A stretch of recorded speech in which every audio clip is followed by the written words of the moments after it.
CM Revanth రెడ్డిపై మండిపడ్డారు Maheshwaram BRS MLA Sabitha Indra Reddy. Revanth మహిళలను కించపరిచే విధంగా మాట్లాడుతున్నారంటూ ధ్వజమెత్తారు.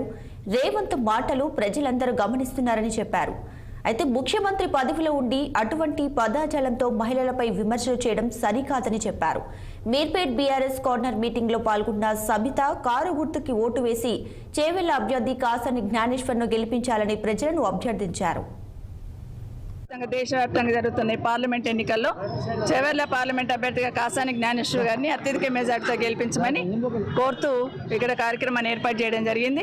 ఈరోజు మొత్తం చేవెళ్ల పార్లమెంట్లో ఎక్కడ చూసినా కూడా కాసాని జ్ఞానేశ్వర్ గారికి ఉన్న సంబంధాలు, కాసాని జ్ఞానేశ్వర్ గారు జిల్లా పరిషత్ చైర్మన్గా చేసిన అభివృద్ధి కార్యక్రమాలను దృష్టిలో పెట్టుకొని ఎక్కడ పోయినా కూడా చేవెళ్ల పార్లమెంట్లో బ్రహ్మరథం పడుతూ మీతో మేము ఉన్నామని భరోసా ఇస్తూ గెలిపిస్తామని ప్రజలు ఏదైతే చెప్తా ఉన్నారో నిజంగా చాలా సంతోషం అనిపించింది.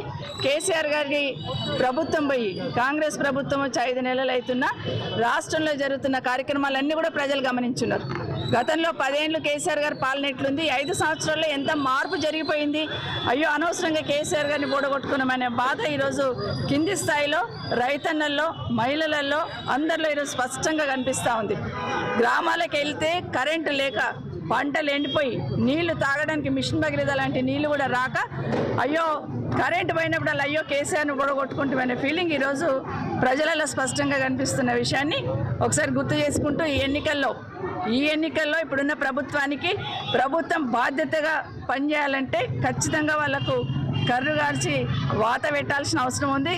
రేపు జరుగుతున్న ఎన్నికల్లో మీరందరూ కూడా బీఆర్ఎస్ పార్టీకి కారు గుర్తు కోటేసి గెలిపించమని అందరూ కూడా విజ్ఞప్తి చేస్తూ ఉన్నాను.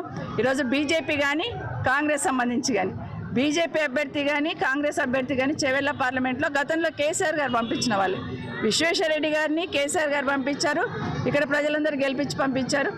రంజిత్ రెడ్డి గారిని కేసీఆర్ పంపించారు, ప్రజలందరూ ఆ రోజు గెలిపించి పంపించున్నారు. పార్టీ కార్యకర్తలు, నాయకులు అందరూ కూడా పనిచేస్తున్నారు.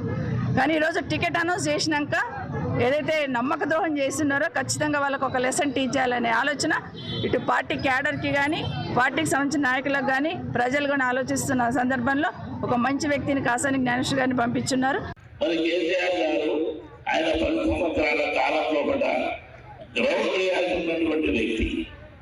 గ్రామీణ ప్రాంతంలో ఉన్నటువంటి వ్యవసాయాలను ఎట్లా చేయాలి, అదేవిధంగా మరి అభివృద్ధి చెందుతున్నటువంటి ఐటీ పార్కులు ఏం చేయాలి, అక్కడ ఉన్నటువంటి పిల్లలకు భవిష్యత్తులో కూడా ఎట్లా ఉండాలి, దేశ విదేశాల నుంచి మరి ఐటీ పార్కులు వచ్చి కంపెనీలు వచ్చి మన ప్రాంతంలో పెట్టి మరి ఆ ప్రాంతం నుండి కొన్ని ఇంటి పిల్లలు ఐటీ చదువుతున్న పిల్లలు కానీ మరి లక్షలాది రూపాయలు కారణం సరే